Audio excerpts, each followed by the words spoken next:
Okay, hello and welcome. I'm Simon King, and this is Nature Space with Hate. In this episode, I'm joined by a naturalist, TV presenter, photographer, educator, and campaigner about animal welfare and the environment. He's Chris Packham. Welcome, Chris. Hello. Thank you for the invitation to join you. You're more than welcome. Thank you for putting time aside for us.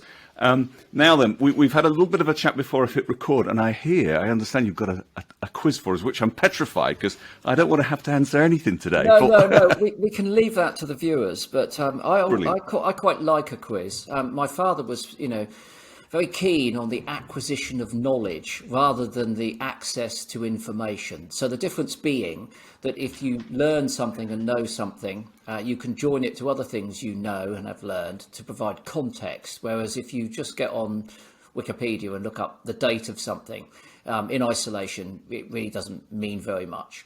So I like quizzes on that account because they constantly test my mind. Anyway, so I thought I'd have a quiz for the viewers. Slightly unusual.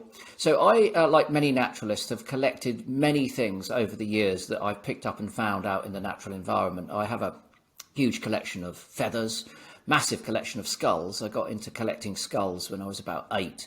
My first fox skull, which I have somewhere, well, I know exactly where it is, actually, it's just over there. I've had since I was 8. I was so pleased with it. It was on my bedroom windowsill, and I'd look at it and study it. And it was, a great way of learning about the anatomy of the animals, looking at the form of the skull and understanding its function. So, yeah, huge skull collection. Not just that, though, not limited to those sorts of things. So I thought what we could do today is have a poo quiz. Oh. So I've got exotic poo. It's exotic poo today. None of it from the UK. So the first piece I'm going to show you, this is about to be catalogued into my collection, is this wonderful specimen here. Now this is quite tricky. I can tell you it comes from an African species. I'll give you a few clues in case you can't see. It does have hair in it. And the end is broken off. I've got the end here. I'll show you it in position. There's 2 other pieces that add to it. So this piece adds on. Hold on, I have to go back here. So that goes on there as well, like that. I shall have to glue that back into place. And then there was another little piece which sits on top of it here, like this. So it's a very long, thin poo with hair in, found in Africa. So that's the first piece.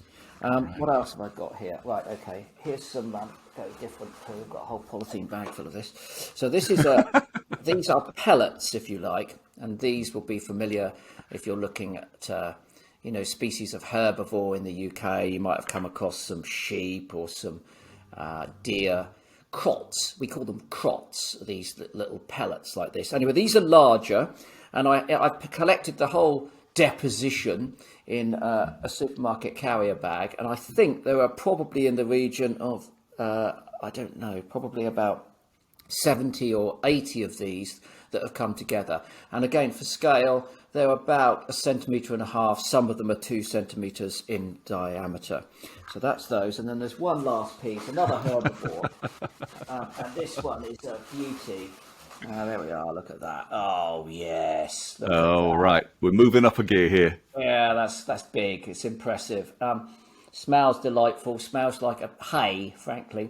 Yeah. So what does that weigh, Chris? Just in case, because some people will be watching this, some people will be listening. What kind? It looks like. It's like a football, isn't it? That's a football it's size, half the size of a football. I've dried it, to be honest with you, in order to preserve it. The other thing I've done, and the reason why these are in my office, is that they've been in the freezer for the last 2 days. So I put all of these sorts of specimens, everything actually that I find, into the freezer for 24, 48 hours. That kills any microorganisms. So if it's feathers that might have mites on them or moth larvae or anything like that, it's always best to freeze everything. And then I see all of this lives in sealed plastic containers, catalogued, of course. Date, location, species, scientific name. To be quite honest with you, I don't know what's going to happen to this when I pop my clogs. Someone's going to come in here, they're going to go into that corner of the room, they're going to think, oh my God, and order a skip, frankly. But anyway, there we are. So what we could do is when we put this online, let's ask people to write in and tell us what they think those poos are, if that's all right. Yeah, exhibits A, B, and C.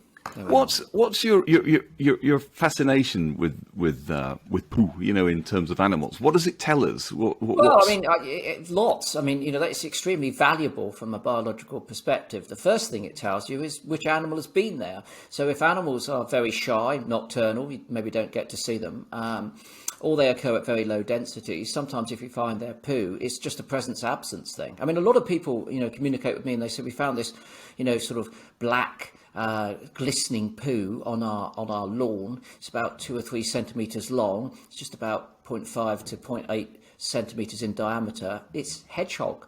And they don't go out into their gardens at night when the hedgehogs are active, but they find the poo in the daytime. It tells them that they're there. So that's the first thing. The second thing is that if you break it open, you can see what the animal's been eating, basically, and sometimes even where it's been foraging. I studied badger poo for about 5 years, and I could find little fragments of grass or leaf, and I could tell which species of leaf it was, and that was being accidentally ingested by the badgers, so I could see where they'd been foraging, as well as what they'd been eating when they were there. And then lastly, of course, in the modern age, the cheap, easy access to DNA analysis means we can learn so much more. We can identify individuals, we can recognise their age, their breeding condition, we can learn about their former populations, enormous amounts. And it's useful, of course, that's what we get out of it. Yes. What the animals get out of it is that very often it's used as a territorial marker, or certainly as a tool of communication. So, for instance, that's Exhibit B that I showed you, the crots. That was part of a midden, and a midden is where herbivorous animals typically go and deposit all of their poo repeatedly in the same place. And that's because they're social animals, and they will come to that place and they will sniff that poo, and they will find out, you know, who's been eating what, who's been living where, who's messing and hanging around with who. So from their point of view, it's equally extremely valuable. Yeah, these are really very interesting. And you've just reminded me. I watched a broadcast of yours. I think it was the walk that made me. And you bump into a chap who was lucky enough to have seen kingfishers and otters, and I think you'd have a little discussion about otter poo. Yeah, otter poo. I mean, again, you know, when we were kids, otters were the stuff of Ring of Bright Water. You know, I lived in central southern England. There were no otters there, unfortunately. You know, in the previous century, water pollution and persecution had driven them out. They were surviving in the northwest, principally in Scotland, of course, but also in Wales and the West Country. Now they've recovered their range, so they're back into every English county, which is good. They've got all the way over to Kent and East Anglia. They're not yet at their carrying capacity, so there's scope for more otters to be there. But at the same time, of course, we've seen a very rapid decline in our water quality, sewage and so forth. It's made the news a lot recently, so that will be impinging on the otter's ability to recover. But again, you know, when I was a kid, the chances of me seeing an otter, even as a teenager, were very small. But what became apparent was I was more likely, if I were scouring the riverbanks of the Test and Itchen, where I grew up, to find its feces, spraint. We call it spraint, and it has a very characteristic smell, and it's left in very prominent places because the otters want other otters to find it and sniff it and communicate in that way. So I do remember finding my first otter spraint. I nearly burst with excitement, if I'm very honest with you. I got down and I filled my lungs with the smell of that. I was so intent on learning the smell of otter spraint, and again, it's been widely used by scientists, even here locally, for many years. I know someone who was studying otter spraint to look at the population of animals, to gauge the population of animals that we had in Hampshire.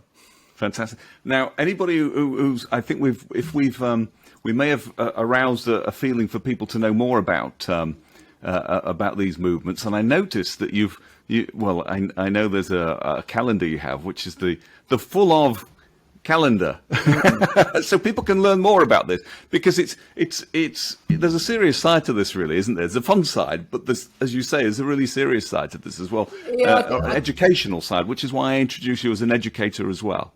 Yeah, no, very much so. And you know, I think that, again, a lot of people might think it's a frivolous subject, and we Brits have our toilet humour is renowned across the world. We seem to think that, you know, farting and pooing are tremendously funny. But for biologists, it's all part and parcel of our daily business, really. And as I've said, it provides a lot of information. So when I'm working, I have to have a project. I can't just go back to my hotel room or sit in the back of the car, you know, and have nothing to do. So I design T-shirts, I design posters, and I thought I'd do a calendar. So it's like a book, really. Each page has 1,500 words, which is a lot for a calendar. It's not a typical calendar, and it's about the science of that animal's poo. So it's sort of, I would say, sort of A-level science. It's accessible to everyone, but some fascinating stories, and it's available online if anyone wants a copy of it. You can hang it in your toilet and read it month by month and recognise that the whole process is highly necessary and very interesting occasionally. Fantastic. My son Ed is sat at the side. He's going to mop all this together at the end of it, and I don't think he expected us to be talking about this, but he's smiling though. So good. You've gripped him. We'll put a link in the show notes to the calendar, and we'll come on, if we can, in a little while. Perhaps we can talk a little bit more about this walk along the River Itchen, because it reminded me, and I'd forgotten, and we do forget. Well, I certainly forget these things. I know you mentioned that you've got an excellent or an amazing memory, but you decide what to unlock and so on. But it reminded me that I used to go fishing for minnows back in the day, put them in the jar, and I'd completely forgotten about it. But that's what I used to do. That's where we started. But perhaps before we do that, the burning question on everybody's mind here, when I mentioned, right, Chris Packham Day today, and everybody's very excited.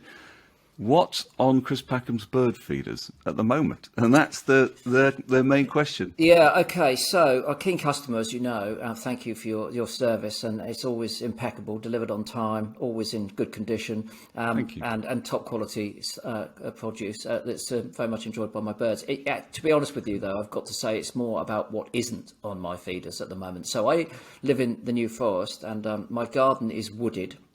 And when I moved here 2 years ago, there were enormous numbers of chaffinch. The greenfinches not as numerous as they were around the corner, but they were here. And again, enormous numbers of goldfinch. That's 2 years ago. Very careful with the feeding. I've got a plastic dustbin, and I dip, when the feeders are emptied, I take them down and then I drop them into the plastic dustbin, and I've got extra feeders basically, so they're always up, but there's always one down soaking in the bin, so they get well cleaned.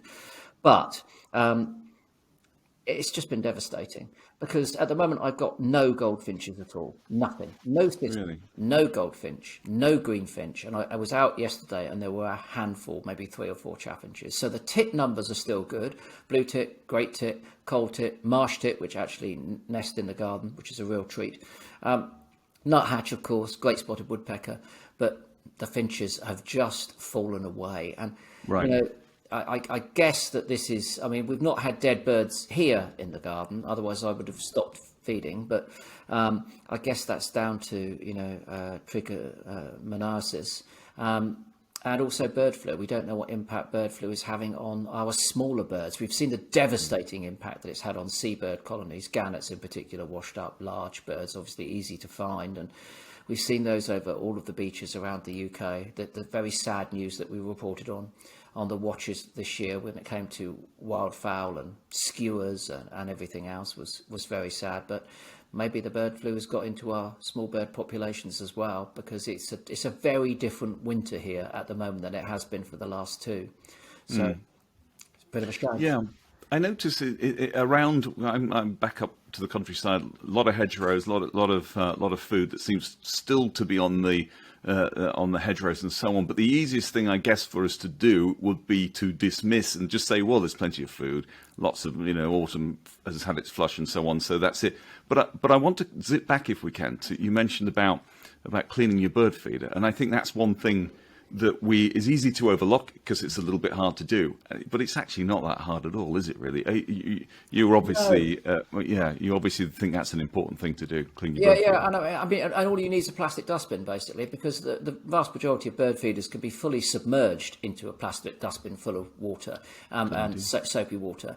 And I've got this brush. It's a long-handled bristle brush, which you can sort of ram down inside the bird feeder. But they do need to be soaked. I mean, that's the key thing. You need to soak them for sort of 24 hours at least to soften up the material that's got hardened in the bottom. But no, it isn't that difficult. And then you've got to dry them thoroughly, of course, before you refill them. But it's not too much of an exercise. I guess the exercise is that if you want to keep feeding, you need to have spare feeders so that those that are being washed, you've still got others hanging up at the same time. But over the years, I've just got more and more, and I just cycle them basically. Yeah. So this is the responsible side of feeding the birds. We had I don't know whether you heard it, but we had I think you know Professor John Cooper from your orchestral days. Yeah. Well, John was kind enough to record a piece on avian flu and what he thought we might do, and he talked about feeding the birds responsibly. And I know that's something you've been talking about for a long time as well. But I guess we get so much out of feeding the birds. Hopefully the birds get so much out of, our mantra is, healthy diet, healthy birds. That's where we started in 1937. That's why we go to great lengths to remove dust, debris, and so on. John Cooper, as a veterinary pathologist, helped us understand that dust and debris can damage a bird's respiratory system, so we need to remove it.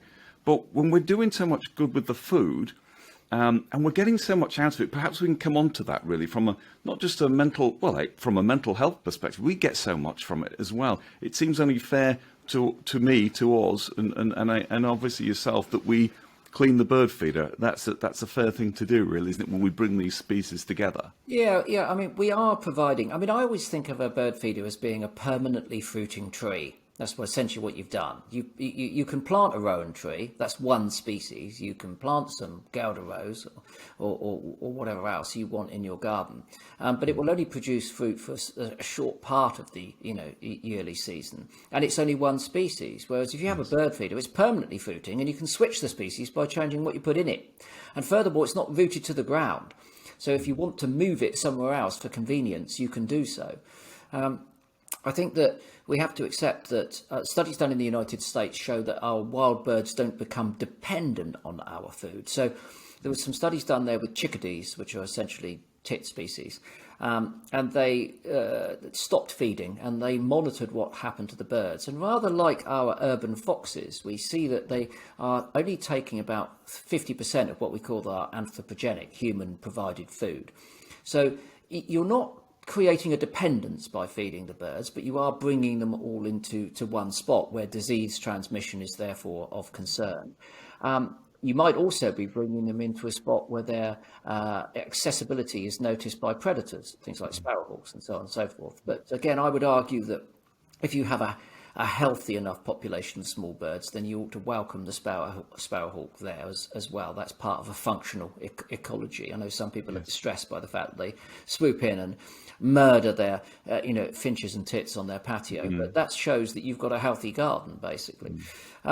And then there is the mental health benefit. I enjoy seeing those birds in my space. I like being able to contribute towards a healthier natural environment. I like being part of a healthier community. I don't just feed the birds, I feed the mammals outside. I've got a buzzard feeding platform where I put roadkill up off the ground so that the poodles don't get it. And I just put a grey squirrel up there this morning, actually, and the buzzards will come in and take that. In the past, before I moved here, we had goshawk coming in, which was something to brag about.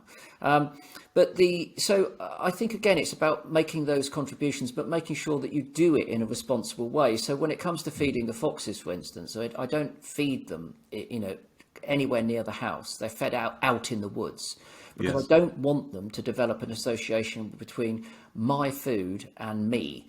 Because they'll go around to my neighbours, who's probably not quite so keen on foxes, looking for food there, and that's where conflict can occur. So you have to find a careful balance between, getting the enjoyment from the wildlife that you crave and enjoy, but at the same time making sure that you keep it at arm's length and you don't do it any harm.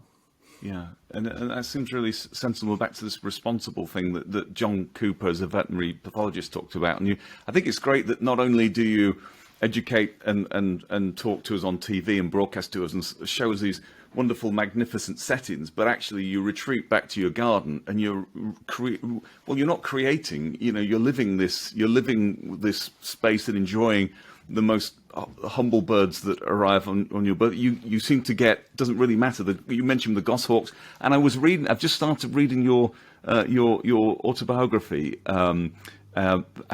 Fingers in the Sparkle Jar. Mm-hmm. Is that right? And I'm at the point where you've walked into a pet shop and you've seen some bats, and you describe in detail your father and Yeah.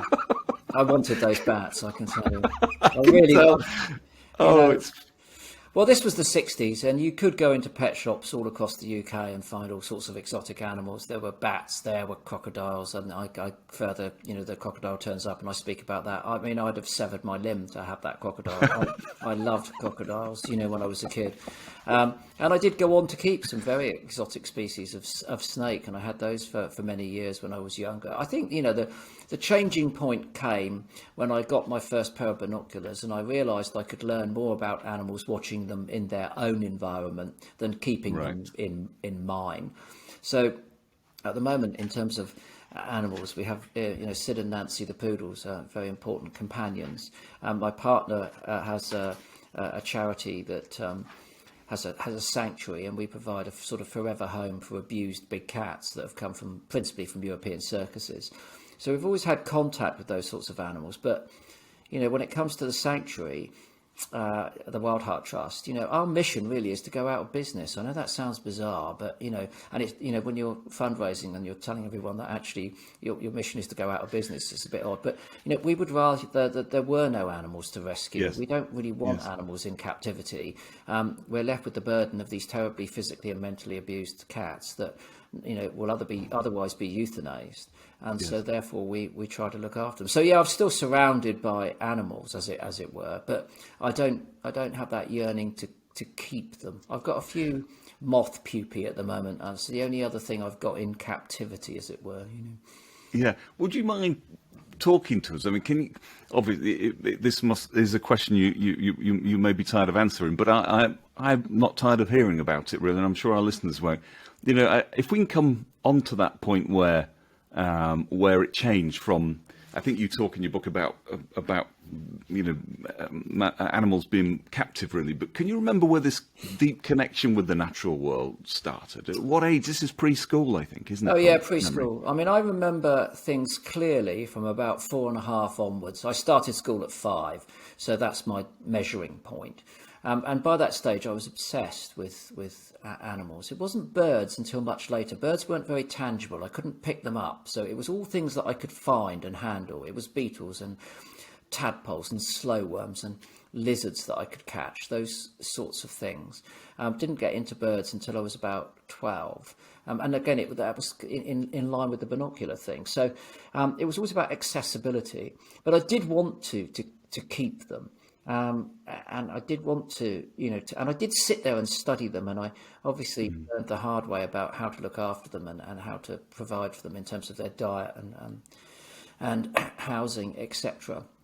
But then it changed. I carried on keeping birds of prey through my teens, up until the point that I got to university, and that I didn't have the time to do that. And it was something that I always said I would go back to. So I flew kestrels and barn owls and buzzards and things, but never goshawks. And at that time in the 70s, that was an exotic proposition, and certainly for a young falconer like myself. And I always said, when I retire, I'd like to go back to keeping those, but I'm not going to retire, and I'm not going to go back to keeping them, frankly. I'm going to do what I do now, which is carry on wandering around the woods, catching a glimpse of those birds in their own environment and getting a tremendous thrill from it. Yeah, you see, if you'd chosen football, you could have retired, but actually you've chosen the wrong subject to ever retire, because how do where do you stop, really? But I think that your book, Fingers in the Sparkle Jar, was... you talk vividly about ladybirds, fishing for tadpoles, jam jars, sweaty caterpillars. We've all been there, haven't we? You know, but there was a point, and I think you've already mentioned it really. But there was a point when you and it was your binoculars. Then was it real when you wanted to stop capturing them and start to see them in wild, free living? Yeah, well, I was also fortunate that I had a remarkable mentor at the time, a man called John Buckley, who was my biology teacher at the large comprehensive that I was attending, and I stayed behind after a lesson one time, and I showed him something that I'd found, and he got me into science basically. So he said, "Look, you're going out and finding all of these birds' nests. Why don't you make maps of them and count the number of eggs and then count the number of young?" And he was a licensed ringer, BTO ringer, and he said, "You know, when it comes to the right time, I can come and ring the youngsters with you, and we can learn about where they're moving to and fro." And then he and I, once a month, would go to an old barn, Mortimer's barn, on the other side of Southampton, and we'd cycle out on Saturday morning, and we would collect all the barn owl pellets there and put them all in a bag and then cycle back to my parents' house. And we would kneel on either side of the coffee table in the front room whilst multicoloured swap shop was on. And my mother would provide us with donuts, which we ate without washing our hands, much to her disappointment. And we would analyse the barn owl pellets. And then I would draw graphs of the relative abundance of voles and shrews and mice and so forth. So he got me into counting things, quantifying, qualifying things, you know, at a very young age. I mean, that was when I was 13, 14. And so by the time I got to sort of 15, 16, 17, I was doing some full-blown, you know, proper science basically, and I got the, you know, the tools of the trade, and I was continued to be mentored by him. And then I went on to sixth form college. There's another guy there who managed to keep me in education, because everyone else seemed to want to kick me out. Alec Faulkner, he was instrumental. And then lastly, when I got to university, again I had another fantastic tutor, Rory Putman, and together those three men, they not only nurtured my interest in biology and zoology, they transformed me from a naturalist into a scientist, which at that time was a course that I wanted to pursue. And also, to be honest with you, they just made it possible for me to stay in an educational system that wasn't very sympathetic to people like myself at the time. So I'm enormously indebted to all three of them. Yeah. When you say people like yourself, what do you mean, Chris? So at that point, I was undiagnosed autistic, and I had done all right as a child in some ways. But by the time I'd got to, again, about 12, you know, things had started to unravel quite rapidly. And by the time I got to 15, 16, things were in a desperate mess. And that continued way through into my late 20s, if I'm very honest with you. I had a pretty unusual time at sixth form and university, because having gone through some of the frightful abuse at my comprehensive, my method of dealing with people of my own age was just simply to shut them out. I didn't engage at all. So I went to university for 3 years. In the third year, there were some people that I spoke to and hung out with a bit, and that was great. But for the first 2 years, I didn't speak to anyone. I just sort of thought whenever I did, it went in the wrong direction and ended up in bad news for me. So I just kept myself to myself and got my head down, as my father would say, and got on with the process of learning about zoology, basically. So I don't regret that. It was unusual. There was no social side to university at all. It was purely a learning process. But I learned everything I wanted to, and I had tremendous lecturers, and I came out with it with not just a bit of paper, the degree, but the knowledge that I wanted to acquire. So, but it was hard, you know. It was really, a bit of a struggle. I can imagine. On the Penguin podcast, you were interviewed by Richard E. Grant. I think I think he's. I can't listen to him all day long. Yeah. But he introduced you as someone who happily admits to preferring animals to humans. And I was thinking that surely there should be some or animals to some humans. But was that a fair summary, or is that just? Is it just that? I mean, I've been to hotels where it says, you know, dogs, because some hotels will say pets are not allowed, but some hotels will say, well, actually, pets are allowed because they don't steal towels, they don't do this, they don't do that, and actually some humans are allowed too.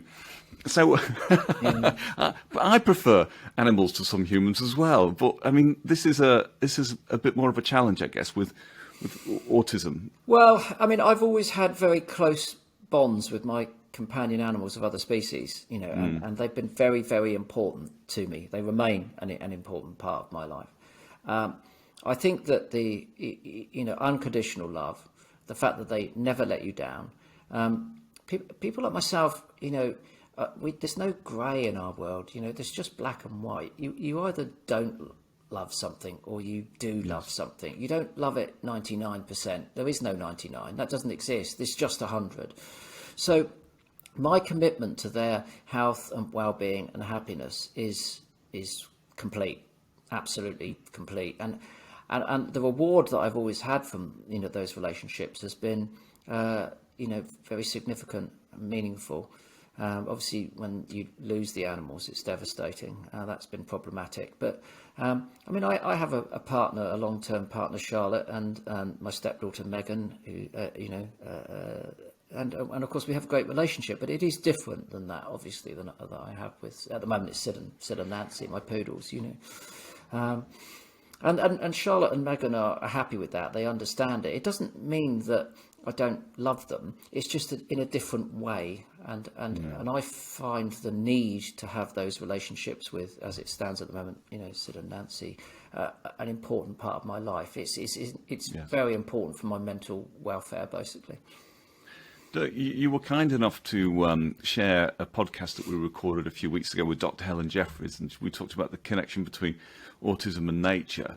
And Helen was absolutely over the moon that you picked up on a podcast, because she's on a mission really to kind of help us understand, or at least to be brave enough, because she was only diagnosed very, very recently, within the last 5 years or so, and she holds quite a senior role in the civil service, and she wants to be the mentor, the role model that she never had, and she talked about this at the time. I tried to.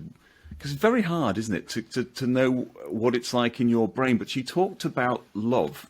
She talked about being in love with something. And now you're saying something, echoing exactly the same. So you're either in love or you're not. That must be absolutely exhausting.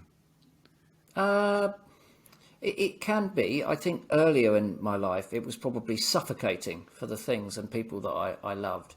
I hadn't learned to balance it, basically, and that became quite a destructive thing.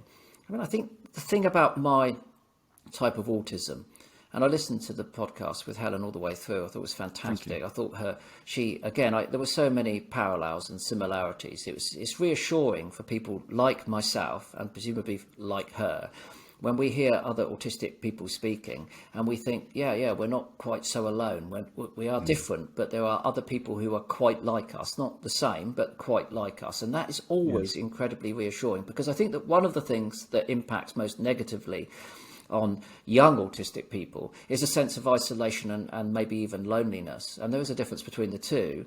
I've been isolated but rarely lonely. I don't crave other people's company. And I think that grew from the abuse that I had in my teens, where I learned it was probably easier for me to get by, remain secure, probably happier without that sort of close social contact. But even before that, I do remember that I was always happiest on my own, scurrying about in the woods and fields looking for things.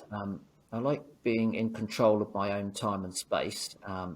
That's an incredibly important thing. But I think, when it comes to people like Helen, she's a woman, I'm a bloke, we're both older people, but we need a whole range of articulate autistic people who can explain their condition as clearly as they can to their colleagues, their friends, their family, so that people can develop a wider understanding of it. In fact, I've just finished a 2-part series for the BBC, which is going to be transmitted in February, and it's called Inside Our Autistic Minds. And I worked with 4 remarkable autistic people, and we chose one particular trait which impacted their life, sometimes positively, sometimes negatively. And then we asked them to work with filmmakers, graphic designers, sound engineers to produce a short film which would explain to a key target audience in their lives. So in one instance, it was the lady's mother. In another instance, it was fellow students. And so they had a target audience. We worked with them. It was a thoroughly rewarding experience. I enjoyed meeting all of them. Their families were tremendous, absolutely tremendous. It was a real thrill. And the films are striking. And we really hope that it will give, what we might call a neurotypical audience a greater insight into what's going on in these people's minds on a day-to-day basis, and how that can be advantageous or it can be disadvantageous at times. Yes. It sometimes, when Helen was chatting, I could see the superpowers. In fact, I think I actually mentioned superpowers. It felt like superpowers, because you think if these things, if this talent, in a way, it would be talent, but it in the hands of the wrong people, or if people don't understand what the, and I'm going to say difference is, then actually it could be used the other way. So in terms of being at university, I imagine, or being at school, we have this thing of popularity and so on, and I suppose if we can't deal with that, if we can't compete, or if we can't compete to be popular, then maybe we'll do other things, like we'll hide behind our work, or we'll learn things, and then we'll make sure that if we're going to be challenged on anything, we can't be challenged on this particular subject because we know everything there is to know, or at least we've started that process. But I also thought, in a way, in an organisation with someone who's passionate, who loves what they do, and in your case, it's a case in point in terms of Autumnwatch and Springwatch and so on, and that's why I know I read a piece that you'd been interviewed, and you mentioned about you being an educator, and I thought, crikey, that's it. You're using the challenges that you've faced and the knowledge that you've gathered, and now you're educating either in conservation or in in animal welfare and so on. And yes, you're a TV presenter, but it's more than that, isn't it? Well, I think one of the things that is a common trait that we see in quite a few people is that we have an aggravated sense of injustice. We don't like people getting away with things that we perceive are wrong. That was always a problem at school. It was a problem in the home with my sister at times, and now it's a problem. It's a problem with the fossil fuel industry, the agrochemical industry, people who are abusing animals, people who are damaging the environment. I don't like them getting away with it, and so that makes me very determined to put an end to it. And there isn't a stop button. There is no restriction. And from my point of view, therefore, it makes me a rather dogged, determined, even ferocious campaigner. And Yes. and although people might try and thwart those campaigns and diminish my energy, it's not going to work, because, again, they didn't read the book about autism. It just doesn't work like that. I can't slow down. There is, as I've already explained, there is just black and white. There is just Yes. 100 miles an hour or zero. I can't think, oh yeah, okay, so people are giving me a lot of online hate. I'll have to back off this and maybe just do the 55 mile an hour. That Yes. isn't possible. It's not an option, is it? No, it's not. It's not an in your option. range. It's not. It doesn't. No. It doesn't exist. So, in fact, if anything, I suppose, when aggravated, it just makes me try harder. I get up earlier. I try to be more creative in turning, my anger into something positive, which is always a key thing. Going back to the superpower thing. The analogy that I use is that, autism can be a gift, but when you open it, you don't always get what you want. So there are certain attributes that I have which I think are advantageous, or they become advantageous to me in my course of life. But there are other aspects of it which are still disadvantageous to me, and I have to work very, very hard to minimize their negative impact. Now, I've got to say, through habit and practice, I'm 61 years old, I am much better at managing those, and it costs me a lot less anxiety, time, effort, and energy to manage them than it did when I was 20 something. because there was never a structure that I could turn to. I didn't even know what was going on, frankly. But there was never a structure I could turn to where those sorts of management practices were going to be explained. Well, what we want now is to be able to provide younger people or older people with those frameworks so that they can improve the quality of their life. They can see a bright, productive future.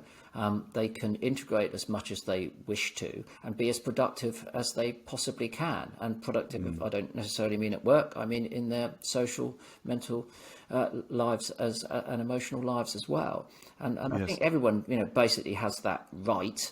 So again, from my point of view, speaking out and up about the condition is something that I feel compelled to do. Otherwise, what am I here for? I mean, I'm not one of those people that's just going to get the paycheck, go home and I can see that.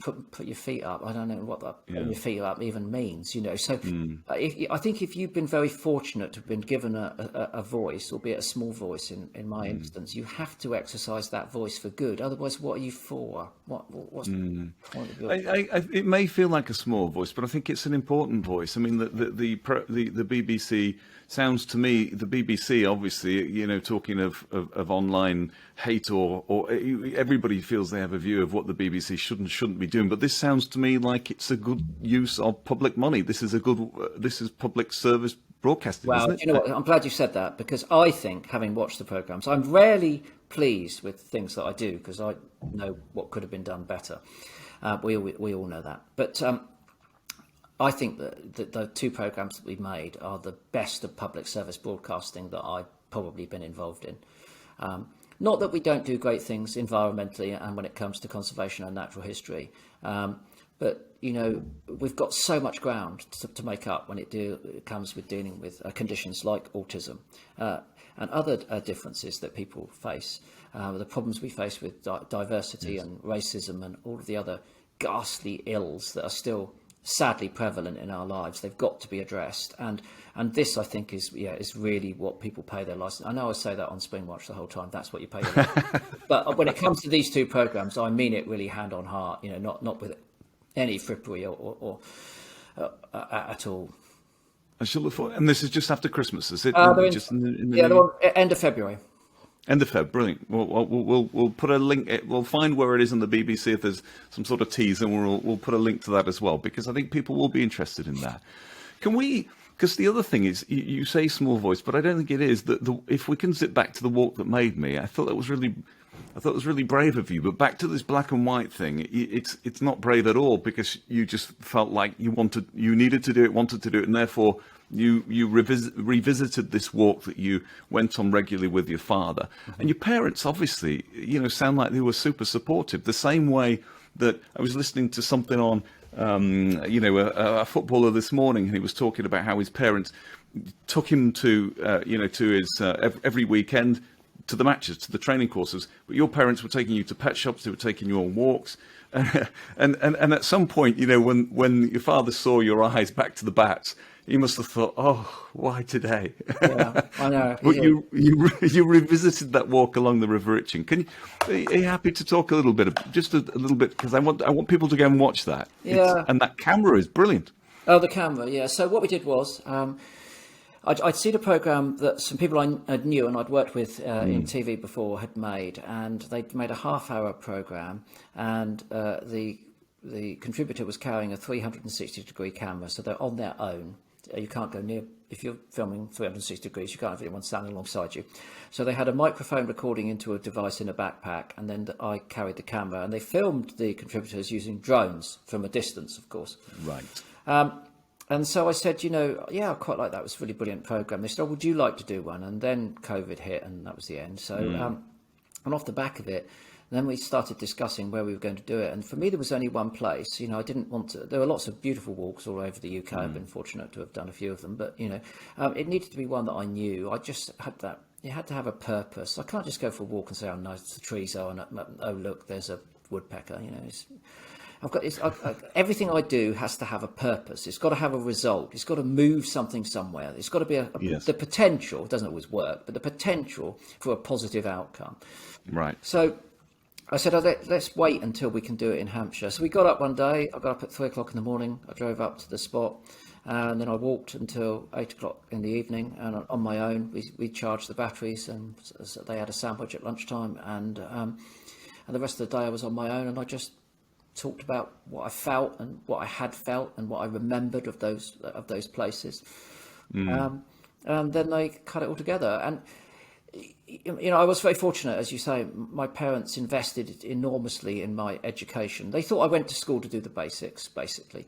And then when I came home, that's where education really took place. So my mother was very keen on art, took me to art galleries. I'm very passionate about art, and I'm just about to take 3 months off and do a sculpture project, and that's down to my mum. I spend, if I travel, I've just been travelling this year, and on the days off, my colleagues were going to climbing centres, and they were going swimming, and I go to the art gallery every single time. Not the Naturalist Museum, but the art gallery, wherever I am in the world. And that's down to my mum. And then my dad was very into military history itself, and obviously, we only had one car, so my dad did the driving, and he would take me to the New Forest and all those sorts of places. So yeah, I'm obviously indebted enormously to the energy that they put in, and what money they did have. Didn't have a lot. They spent on books. They were very keen on books. I've still got a very large library. I like books too. So yeah, it was great, and it was a chance to relive some of those moments. I mean, the thing is, obviously, living with an autistic child was quite difficult for my parents, so it wasn't a smooth, relationship that I had with either of them. And certainly through my teens, when things were probably at their most difficult, it was at times quite an acrimonious relationship. We certainly disagreed about everything: my hair colour, my taste in music, my taste in politics, everything. But the key thing was, I moved away from home, and in order to survive, all of us, so we could all survive. And but on Sunday mornings, I would go back to my parents' house. So wherever I was, I'd journey back there before it got light, and my dad would come out, and we'd get in the car. We would barely speak sometimes because we'd had a massive row about politics or something the day before. And then we would drive out to some part of that river, and we would walk along, and if we saw something interesting, we'd point it out and talk about it. And then we'd go home, and I'd get out of the car and go back to where I was living, and my dad would go in and have Sunday dinner with my mum, So there was always, we never burned the bridge. The bridge might have been fragile, but we never destroyed it. And I think that I always valued that, because my dad was a great educator. Basically, right. He loved, stories. He loved history and telling me stories about things. I would buy him books, and then I soon learned that if I bought my father a book, I'd have to read it before I gave it to him. Oh, really? Well, simply because after he'd read it, he'd then be telling me all about it, and then he'd be testing me on it. So whatever it was, that's fathers for you. Yeah. So whatever it was, if I bought him a book about the Alamo, I'd have to very gently read it all, so he didn't know that I'd read it, and then I'd wrap it up and give it to him as a birthday present, something like that. And then, a few weeks later, he'd be going on about Santa Anna and Crockett and Travis and all that stuff, and I'd know exactly what he was talking about because I'd already read the book. Really, that's fantastic. I love that. That's the way fathers and sons. I'm looking at my son here and thinking he's thinking, oh, I know where this is going. But anyway, it's brilliant, isn't it? That's the way it should be. It's the way it should be. That walk, when you get to the end, and you talk about talking to people who may have mental health issues and challenges, and about really talking to them, not just settling for how are you? Because it's a funny question, isn't it? Really, how are you today? And these are things that we talk. They're just standard questions in Britain. You fill your car up at a petrol station and you start talking about the weather, and you don't know why. It's a complete stranger, but there must be other things to talk about. But let's avoid them and talk about the weather, pay for the fuel, and disappear. And I think with our friends and family and even a stranger, we say, how are you? And we don't really wait for the answer, I think, and we move on. Well, you do that, you see, but people like me don't do that. Well, if we do it, it's what we call masking. So we pretend to be normal in that way. But the I can't do small talk. So one of the things I've learned, again, it's all about management and control, is that when I'm working, I don't do breakfast. I don't do breakfast because I don't want to, at the beginning of a day with my colleagues, go through the process of talking about nothing. I'm not interested in Strictly Come Dancing. I don't care who got voted out. I'm not interested in football. I don't care who won. And I don't want to sit at a breakfast table, therefore, and feel compelled to be part of a conversation which, from my perspective, is meaningless. Now, I know that might sound antisocial and it might sound a little bit harsh, but it's better for me to tell you that and to not go to breakfast than it is to go there and eventually things go wrong. So again, that sort of small talk doesn't really happen. Now, if people do it all the time, they say, "Oh, hi Chris, how are you doing?" And I say, "Well, actually, I'm not doing that well because I've just taken my multivitamins and they always make me feel sick. So I'm feeling a little bit nauseous at the moment. And then I woke up at 4:15 this morning and couldn't manage to get back to sleep. So I've been listening to a podcast about, if you say, 'How are you?'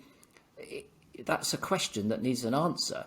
It's not like, 'Oh no, I'm all right, thank you,' because my mind doesn't do the 'I'm all right, thank you.' It answers your question. And you don't want all that answer, do you? You're not really interested in my multivitamins or what podcast I've been listening to. So people, again... Well, maybe we should be, though. That's what I'm learning here. Maybe we should be.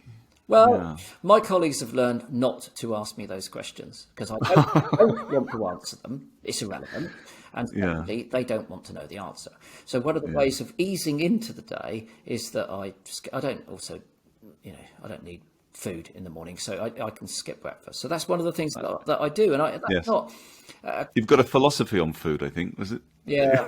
Is it sleep when you're dead and eat just before, is it? Yeah, no, there's more important things to do than sleep and eat. It is in my life. Anyway, But so I think that sort of... that dialogue, if you like, is I find it to be... I've always found it a real burden, and I do everything I can to escape it, really. So again, people will often say, you're not very sympathetic, or you don't engage, because I don't ask how people are, or those sorts of things. And the reason I don't ask is because I'm not really interested. I'm interested in many things about people that I work and live with, but those things don't really compute for me. It's an interesting one, because it makes me think that it's small talk, how are you? But it's not small talk at all. It's a big question, isn't it? When it comes to the mental health thing, what I say in the programme is that, if you know that someone is in trouble, and we do know that when they're in trouble, we know it because we make wider observations, or we talk about it, or we talk about it to their friends and their family, and they explain the situation.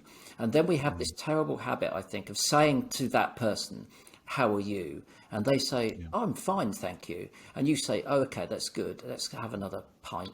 But they're not fine. And you mustn't... The key thing is that it's that point that the ball is in your court, not theirs. You've asked them a question. They've dodged the answer. You know it. And I think that particularly when it comes to men's mental health, because we know, again, that men generally, don't want to stereotype, but generally behave differently when it comes to sort of mental health issues. They don't talk about it, and we have terribly high suicide rates in 2 age cohorts of men in the UK, desperately high, highest in Europe. So when you have a male friend who is in trouble, they've lost their job, they're split up with their partner, whatever it is causing them distress, and they say, "No, I'm fine, let's just have another drink." Don't let them say they're fine and have another drink.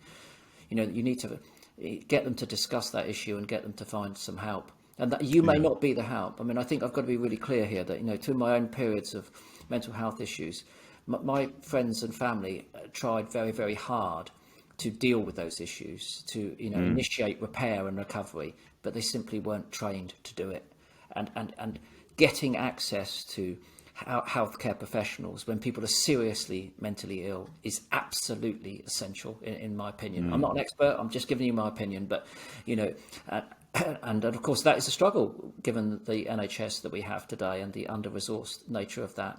But we should be, again, part and parcel of my campaigning is to to make sure that we do invest economically in training, top quality healthcare, mental health care professionals, and making sure that they're accessible to people without undue, weights or difficulty to access. Yeah, one thing you have more in common, but one strong link between yourself and Helen Jeffries, who we mentioned before, is just about how being connected to the natural world, how those healing powers. And I think I did read that you were given a talk at the University of Winchester recently about that very thing. How did that go? Well, you'd have to ask the audience. I mean, I just talked, again, personally, I'm always open about the fact that I'm not a healthcare professional. I can only speak myself, one isolated instance. So therefore, I'm not offering advice. I'm really just talking about how, I have experienced things. I was working with a group of young people. Winchester Youth Counselling is the body. As well. And what was exciting for me was that all of those young people, they were in their teens and early 20s. They were all having conversations, the likes of which that I didn't have and couldn't have had when I was their age. And that measures a degree of progress. They were articulate, they were eloquent, they were understanding or beginning to understand their problems. They were reaching out to help other young people as well, having acquired, the confidence to do so. So I found the whole thing incredibly reassuring.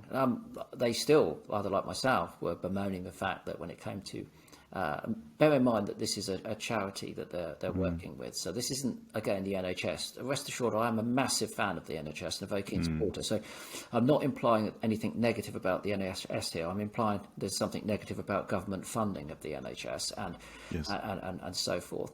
But yeah, they had all experienced, problems accessing good quality mental health care, and that's why they'd gone to the charity which was providing it, and it was just amazing. And that's what happens, isn't it, really, when the government won't do it for you, we do it for ourselves, and they were doing a great job. It was fantastic. Well, that's good.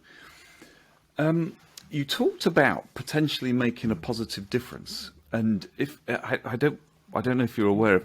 We were looking at your book, your Back to Nature Conversations with the Wild, and I think that's been written with Megan McCubbin as well, and yourself, your good self.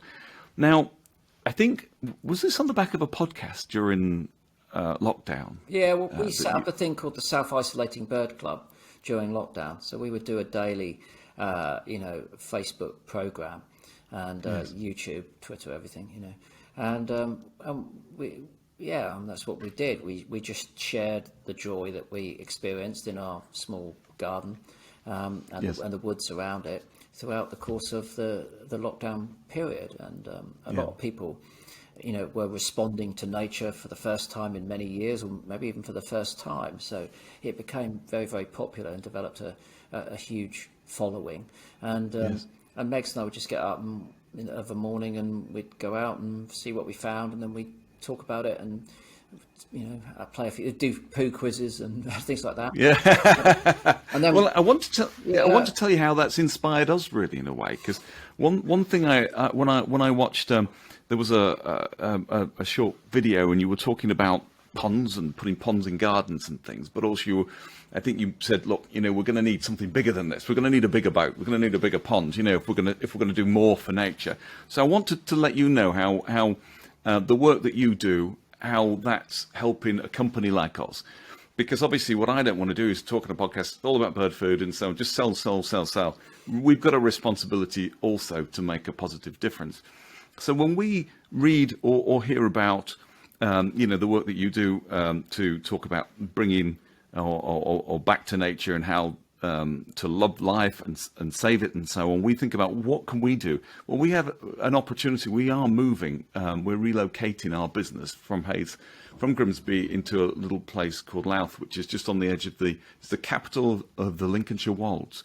But what we're going to do is we're going to do it a little bit differently. Instead of just move our commercial building and just put another factory up there, I read a piece a while ago, but you were also talking about this, and I'll read it if I can. It's on your website. It says, we need to forge powerful partnerships with industry and the commercial sector. We need to infiltrate and influence We need to stop fighting and look for fair and effective compromise, both in terms of conservation and wholesale care of the environment. And I think this was talking about Dibden Bay, and so the new forest at Dibden Bay. And we're thinking, well, we're a commercial business that says to people in the gardens, these are the wonderful things you can do. That's where our conversation started, really. But we thought, what should we do? If we're moving, how can we give commercial space back to nature? So our new plot, we're going to be giving about 25% of our commercial setting back to nature. So we're going to be having, for example, our wildlife, we're going to be introducing wildlife ponds, large wildlife ponds. Our drainage, for example, will be dealt with through a wildlife attenuation pond. We're working with a gardener. Well, he's a little bit more than that. He's planting schemes all over the country, really, and was on TV at one point to talk to them about planting for pollinators. And not only so we can attract those beneficial insects and so on, we'll get some jam jars if you should ever come and see us. We'll go for a foray. But also, we're going to create areas where our team can have a break. They can take a break with nature. So because we're a manufacturer, not everybody can stay at home and work from home. We have to come to work to create these great products. But we want them to stay connected. So, for example, our canteen has a jetty over a pond. Open the door and you can sit on the jetty and you can sit over the pond. I'm going to send you my CV. Can I just make Can I make vegan hot chocolates in your canteen? They'll be on tap for you when you come to see us. Absolutely. Well, you'll love this next bit. I know you know, or you know of Hannah Bourne Taylor with her Swift campaign, the Feather Speech, and so on. Well, Hannah mentioned to us about. I don't know whether you can just see that, Chris. That's our Swift. Oh, yes, I see it. Yes. So, because we were thinking not only can we give this commercial space back to nature, let's make our building, let's make it a giant nest box, if you like. So we've been in contact with the Action for Swifts team. We've got 7 Swift boxes. We're going to be playing this Swift music to entice our own colony, hopefully at one point, and we'll just keep building that up. But I wondered what you thought to that. I mean, do we? We've mentioned it to some people, and they say, "Well, you must be mad. It's such a tough commercial world at the moment. Why are you spending money on doing these other things?" But we think, like you, if we're going to do this, let's make a positive difference. Yeah, let's do something. I think at the end of the day, you can either build the bandwagon or you can be late jumping on it. And you have customers that are tried and tested and have been with you, like myself, for many years. People will vote with their feet. Ultimately, that's it. We like to go to places where we are getting a good quality product for the right price, but it goes beyond that now. It's not just product and price. It's about the ethics of those companies. I've just switched my bank. It took me ages. I don't know why, because everyone's terrified of switching their bank. And I've just switched my bank to an ethical bank. I've got a green energy supplier. When opportunities arise now, people are voting with their feet. Now, and if you're investing in the very thing that you're promoting, it seems like a no-brainer to me. And it isn't about, also, I don't think about, getting a competitive advantage over your rivals. It's actually about, being seen to do the right thing. And that will become increasingly important. There is absolutely no doubt about that. I think I've taken enough of your time. It's been wonderful talking to you. Thanks on behalf of all our listeners, Nature Space with Hayes. When we do build our building, you'll be very welcome to come and see us. We'll put the hot chocolate on there for you, and we'll get lots of jam jars in and so on. But it would be wonderful to see you there. You'll have the best fed birds in Britain. I mean, let's face it, your feeders are never going to run out, are they? Which is a peril for the rest of us, of course. But when we forget to place our order. But no, look, I'm really pleased to hear that, and thank you for the opportunity to talk this morning. We've covered some topics which are really close to my heart when it comes to the natural environment, looking after that natural environment, and also issues of mental health and autism too. So I really welcome that opportunity. I hope everyone enjoys it. And of course, there's the poo quiz, and I have to tell you what the answers are. So, fantastic. Number one was a python. Number one was the python poo. Secondly was giraffe poo. Those crots, the pellets were actually Maasai giraffe, just to be precise. And the last one, of course, no prizes for that one. It was big, it was special. It was African elephant poo. There we go. Fantastic. The day, it will not get any better than this, Chris. Thank you ever so much. Have a great Christmas, and we'll look forward to chatting to you in the new year, hopefully. You take care. All right. Thanks, Simon. Thank Bye-bye. you, Chris. Cheers. Bye-bye. Was that all right?